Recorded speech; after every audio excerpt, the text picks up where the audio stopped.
Si estás en el área de urgencias o terapia intensiva y tienes un paciente con urgencia o emergencia hipertensiva y es necesario disminuir su presión arterial media o sistólica, este video es para ti, porque te voy a enseñar cómo preparar nitroprusiato de sodio paso a paso y cómo debes de reportarlo. Soy el Dr. Rodrigo Guadarrama-Blet, médico especialista en urgencias médico-quirúrgicas, y en este video vamos a ver cómo es que debes preparar este fármaco y otra cosa, una vez que ya esté la bomba de infusión programada, cómo es que debes leerla, porque este fármaco es muy importante que se monitorice el tiempo que se está infundiendo. Entonces, como podemos ver, tenemos el nitroprusiato de sodio y la presentación en México es de 50 miligramos sobre 2 mililitros. Hay una versión en la cual viene con su diluyente y hay otra versión que viene ya lista para infundir. En este caso, y en México, la mayoría de las veces, el que vamos a encontrar es justamente el que hay que diluir. ¿Cómo hay que hacerlo? Bueno, la presentación es 50 miligramos en 2 mililitros, por lo tanto, hay que diluir preferentemente en solución glucosada. No en Hartmann, no en Rinker lactato, no, en solución glucosada al 5%. Aunque algunas preparaciones ya vienen en solución salina al 0.9%. Vamos a ver un poquito de la química y por qué es que lo tienes que indicar en enfermería, ya sea a máquina de escribir, ya sea en computadora o ya sea directamente con tu mano en las hojas de enfermería. Entonces, idealmente o inicialmente este fármaco se utiliza para tratar las emergencias o urgencias hipertensivas cuando los pacientes tienen presiones arteriales sistólicas mayores de 180, con la TAS meta de disminuirla a menos de 140-160. Esto porque ya se ha estudiado que en el umbral de 180 milímetros de mercurio hacia arriba aumenta mucho la probabilidad de daño a órgano blanco. Entonces, el nitroprusiato se indica así: nitroprusiato de sodio 50 miligramos en 100 mililitros de solución glucosada al 5%. No te olvides de esto, aforado, porque si no nuestra constante y nuestro cálculo, aunque esté aparentemente bien, en realidad es erróneo. Vía intravenosa en bomba de infusión continua. No administrar otros fármacos en la misma solución, esto es importantísimo. Y proteger de la luz, o sea, en la propia indicación debe venir esto. Ahora, esto usualmente enfermería lo sabe, pero si en algún hospital o en alguna unidad no lo sabe, es importante que se comente. Usualmente se protege con una bolsa color negra. ¿Por qué? Porque con la luz, vamos a ver aquí cuál es la reacción química, con la luz el nitroprusiato de sodio deja de ser funcional. Mantener por 1 hora máximo o hasta alcanzar PAS o PAM deseada. ¿Por qué 1 hora máximo? Porque ya se ha estudiado que más de ese tiempo puede generar intoxicación por cianuro o también puede generar una taquifilaxia. Es decir, tú vas a ver mientras el fármaco esté infundiéndose que el efecto es menor. Puedes aumentar la dosis, etcétera, y el paciente sigue con hipertensión. Entonces, en ese caso, pues habrías tú que administrar otro fármaco como la betalol, etcétera. Pero bueno, no vamos a hablar de eso ahorita. Entonces, vamos a ver cómo se hace la constante para que cuando tú tengas este fármaco en la bomba de infusión, obviamente sepas traducirlo a microgramo kilo minuto, ya que esta es la dosis en la que se debe de referir. 0.3 microgramo kilo minuto hasta un máximo de 10. Si sabemos que hay 50.000 microgramos en 100 mililitros, o sea 50 miligramos, esto equivale a 500 microgramos en 1 mililitro. Esa es la concentración. Y por lo tanto sabemos que en 1 mililitro hay 60 microgotas. Entonces, 500 entre 60 nos da 8.33. Esta es la famosa constante por la que vamos a multiplicar lo que está pasando en la bomba de infusión y eso lo vamos a dividir por el peso del paciente para que tengamos justamente ya la traducción.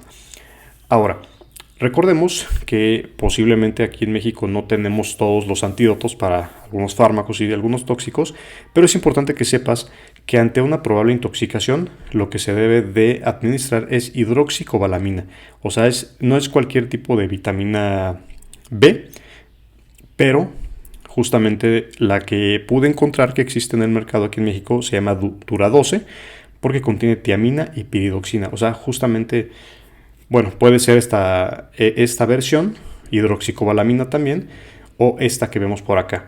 No vamos a hablar de la intoxicación en este video, pero que sepas que existe.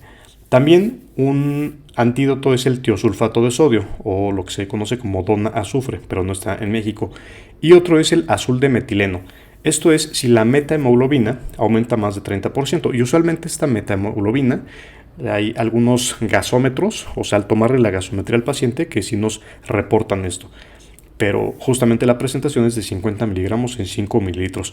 Usualmente esto no se encuentra tanto en urgencias, sino en las terapias intensivas. Ahora bien, una vez que ya está administrado el fármaco, tenemos que si se administra a más de 2 microgramos kilo minuto, se comienza a producir el ion cianuro, o sea, incluso en la dosis efectiva. Si se administra a 10 microgramos kilo minuto, debe ser máximo por 10 minutos o 1 hora según Medscape. O si habrá intoxicación por cianuro. Entonces, ¿cómo se vería la intoxicación por cianuro? Obviamente el paciente va a presentar disminución en la conciencia, pero si le tomamos una muestra de sangre, esta se va a ver color brillante, que esto significa que hay hiperoxemia venosa, puede haber angina, zika, ataxia, EBC y convulsiones. Entonces, tal como comentamos aquí, es no dar cualquier tipo de vitamina B12. Hay tipos de vitamina B12 como la adenosilcobalamina, la cianocobalamina, hidroxicobalamina y metilcobalamina. Entonces es la hidroxicobalamina o estas que indicamos. El azul de metileno se prepararía como 1 miligramo por kilogramo IV para 30 minutos. En caso de que lo tuviéramos y hubiera una intoxicación, hasta disminuir la metahemoglobina menos de 30%. Esto es porque sucede una conversión redox de metahemoglobina a hemoglobina y con el azul de metileno pues justamente se atrapa y se produce por medio de la NADPH reductasa justamente leucometileno y pues justamente este compuesto se hace ferroso y la hemoglobina logra liberarse hasta estar normal. Ahora bien, vamos a ver cómo es la preparación. Bueno, vamos a poner que pues si tenemos un paciente que pesa, vamos a decir estos 70 kilogramos, tú estás viendo que la bomba está pasando a 5 mililitros hora.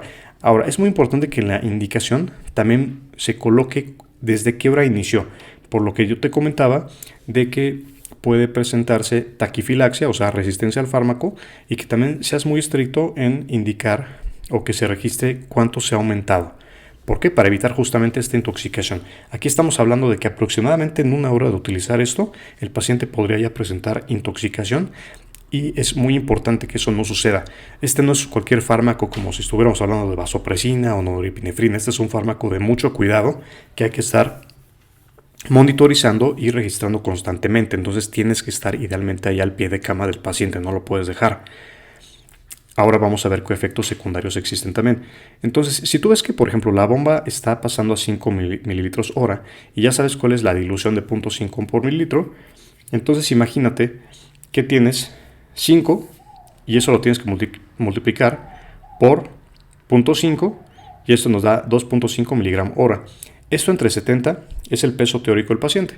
Entonces, así sería 0.035 miligramos kilo hora.